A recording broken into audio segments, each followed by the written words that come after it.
Hey, RetconRaider here. Today I thought we'd take a look at a game that almost slipped right past my radar. I don't think I've mentioned it before, but my love of strategy and role-playing games extends well beyond the realm of video games.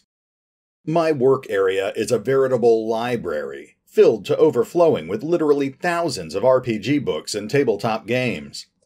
So it should come as no surprise that I'm particularly interested in computer games that are based on tabletop games. That said, today I thought we'd take a look at Pathfinder Kingmaker by Owlcat Games. So, what is Pathfinder Kingmaker? Well, Pathfinder is a well-known fantasy tabletop role-playing game that's based heavily on the 3rd edition Dungeons & Dragons rule set. And Kingmaker is perhaps their best-known adventure path, written in part by some of the greatest writers in the role-playing game industry, including Ed Greenwood, the original creator of the Forgotten Realms fantasy setting. So, Pathfinder Kingmaker is essentially a video game adaptation of that ambitious adventure path, presented as a retro cRPG with an isometric view and real-time with pause combat system. It's deliberately designed to be reminiscent of classic titles such as Baldur's Gate and Icewind Dale, as well as more recent isometric cRPGs, such as Pillars of Eternity. In Kingmaker, the player starts off as a low-level adventurer sent into the Stolen Lands, a dangerous, unsettled region overrun by bandits and monsters. From there, a series of unexpected events thrusts the player into a position of leadership, tasking them with both securing and guiding what becomes the foundation for their new kingdom.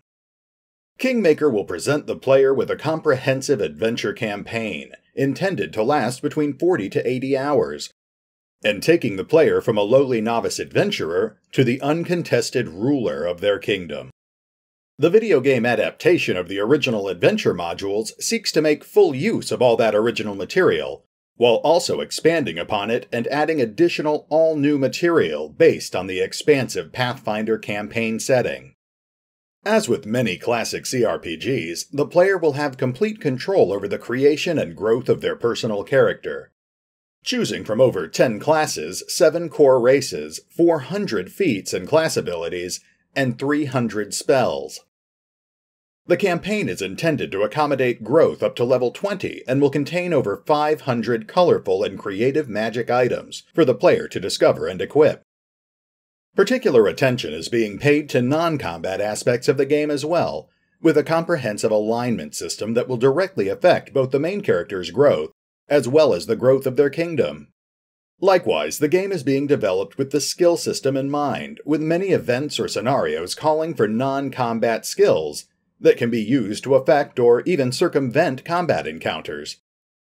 The player will be joined on their quest by a number of colorful companions, 10 in total.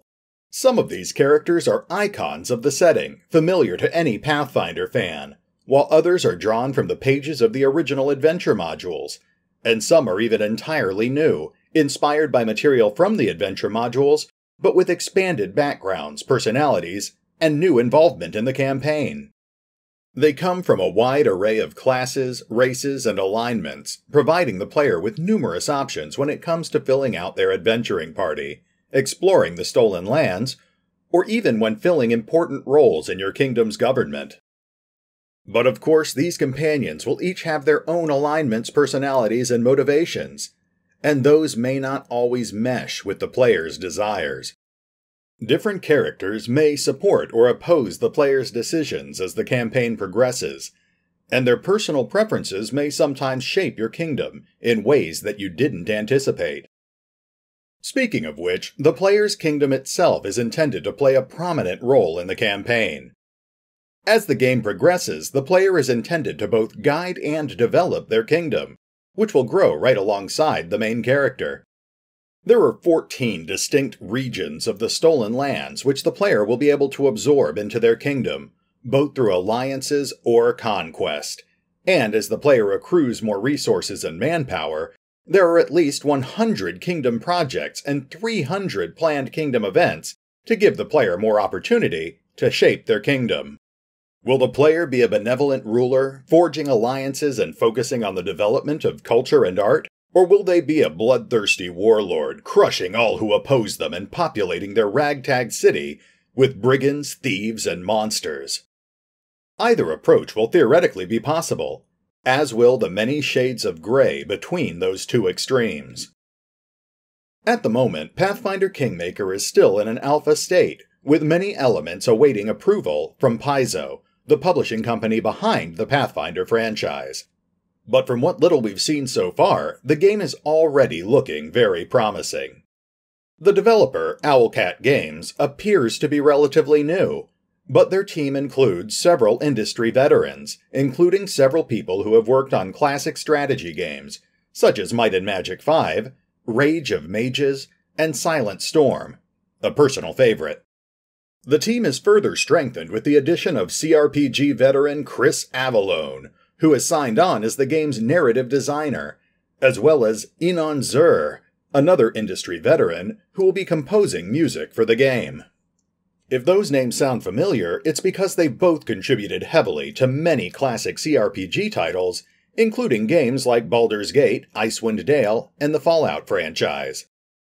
Pathfinder Kingmaker is currently slated for release in August of 2018, just over a year from now, and it's currently at the very tail end of its crowdfunding campaign on Kickstarter, which ends on July 11th. They've already reached their fairly modest funding goal of $500,000, and they've also unlocked their first 2 stretch goals, which add a comprehensive camping mechanic to the game, complete with special camping events, companion interactions, guard shifts, and midnight ambushes, as well as the Magus, a character class that blends the arcane might of a wizard with the brutal close combat focus of a fighter. But there are still at least 2 more stretch goals remaining, and only a few days left for us to unlock them. At $700,000, the developers will add an additional chapter to the campaign, which will add all new material that was never included in the original adventure modules, allowing the player to play beyond the events of the original adventure path. And at $800,000, the game will also include archetypes, one of the more iconic mechanics found in the Pathfinder rule set, which allows players to have even more control over the type of character they want to play. There's a veritable treasure trove of potential rewards for backing the project on Kickstarter, including both digital and physical goods, as well as early access to the beta version of the game. And for those who don't want to use Kickstarter, Owlcat Games has also recently added the option to back the project using PayPal. So if you're a fan of the Pathfinder setting, or you're just a fan of retro isometric cRPGs in general, then I strongly encourage you to check out the Kingmaker crowdfunding campaign.